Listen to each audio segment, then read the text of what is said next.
we take for granted that Macallan is a super premium brand, and some of their bottlings, like the Macallan Reach, the Macallan Bentley edition that's coming out, the Peter Blake Decades that we've talked about on this channel as well, they're all super premium releases, but this hasn't always been the case. And the bottle that we're going to look at today is arguably the first super premium release that Macallan ever did. And of course, we're talking about the Select Reserve series. Specifically here, we've got a Macallan 1948 Select Reserve. So let's do an unboxing, is it?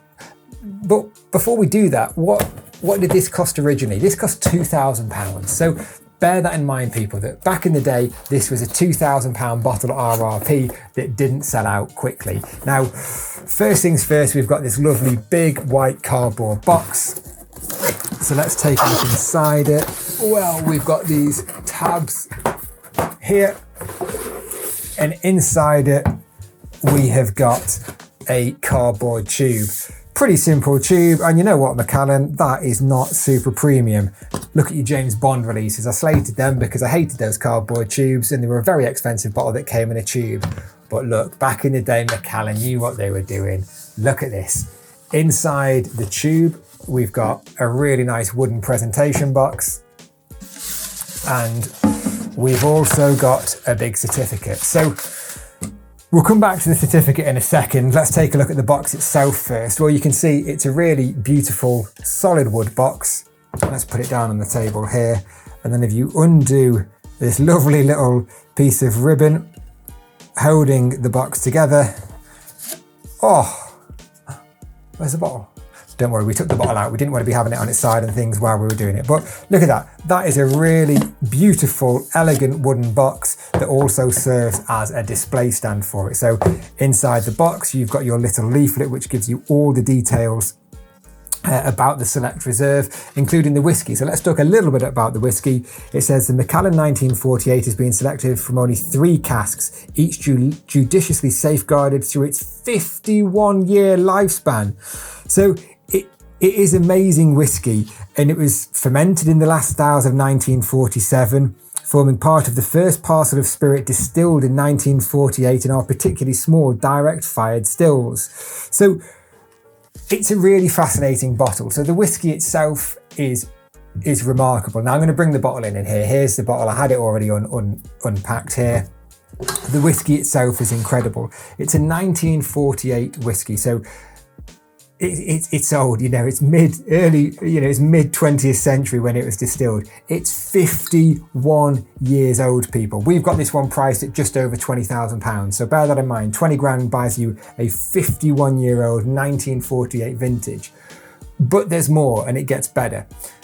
There are only 366 bottles in this series, and each one is hand numbered or hand named on a particular day. So this was a really beautiful marketing tactic by Macallan. So why 366 days? There's only 365 days in a year, except in the year that this was released, when it was a leap year and there were 366 days. So there is a different date on every single one of the bottles. So, and that is why it says on this one, the 26th of June, only this bottle shows the day of the year 1948. So this is a bit of a marketing ploy by Macallan to try and hook people to buying these 366 bottles. So obviously if it was your birthday, you would go for the one on your birthday. If it was your dad's birthday and you were buying him as a gift, you would try and pick his birthday. So, but what's interesting is that it's a really small number of bottles, 366 bottles, and it's also, you know, very limited in edition. And in terms of each one is completely different. Now,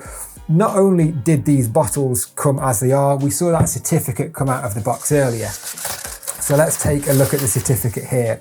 So wow, gosh, this is impressive, isn't it? Certificate of guarantee.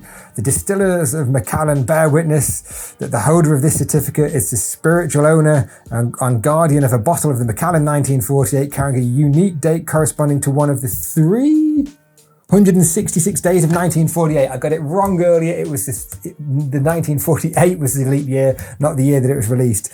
Macallan has been bottled on our personal supervision and is guaranteed only with the signature of the distillery manager. And David Robertson there has signed this himself. So you get this beautiful big embossed certificate that means nothing, but it would look bloody nice on your wall, wouldn't it? Now, the select reserves are an interesting series of bottles, because can any of you taking a look at this think what other bottles this reminds you of? Does it remind you of potentially the Fine and Rare series that Macallan released? Well, that is because the Select Reserves were the precursor to the Fine and Rare series. The Fine and Rare series we're going to cover in another video coming up soon, but the Fine and Rare series really was a focus on vintages, and it was almost like putting the emphasis on vintages in the same way that wines would focus on vintages. And the Select Reserve was only one of two in the series. You had the 1946, which I believe was the 50-year-old, and then this 1948 that a 51-year-old. The 1946 came in a lay-down box, and it's also the same box that Macallan used, or was used, for the Michael Dillon 1926 60-year-old, which we talk about in our World Record Prices video. So if you've not seen that yet, go and check it out because it's really fascinating. So there were only these two bottles in the Select Reserve series. Now,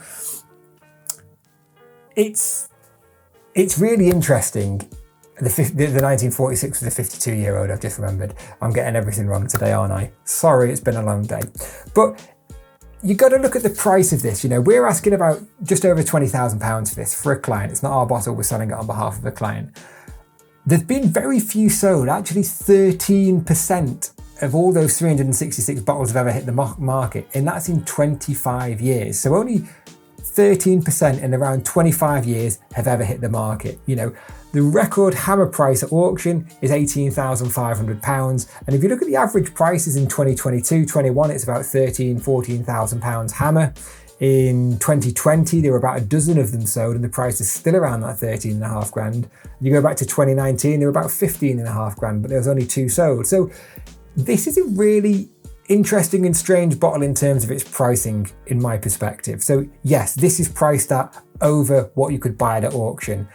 But in this currently very, very crowded market, there's not much space. So you can either be a leader or you can be a follower. You can be a follower. You can buy the folios, you can buy the bonds, you can buy the Distill Your World New Yorks, but you're just following. And then when the market falls and you go, oh, why is the market falling? Well, because there was nothing propping up that price other than other people following you, as in the greater fool theory. At some point, if you're going to get serious with your investment, you have to look at bottles that are undervalued by the market. Last month in January, Whisky Auctioneer, they sold a 1978 Fine and Rare, 39-year-old. That was about 20 grand hammer. And they also sold a 1975 Fine and Rare, 30-year-old, for about 20 grand hammer. So hang on a minute, I can get a 1948 51-year-old for roughly the same price as a 1978 39 or a 1975 30-year-old, and you're getting 10, 20 years extra in this. If you believe in the product, you won't care when the market isn't in your favour, because there's something propping this up. High age statement, early vintage, very short numbers, very few have ever come to the market. It really is a gem of a bottle. So if you're interested in this bottle, we'll put a link to the shop down below. But what do you think? Is this overpriced at £20,000? Or would you rather have a Distill Your World New York and a Folio 1? You know, what do you think? What camp do you fall into? Old and rare or follow the leader?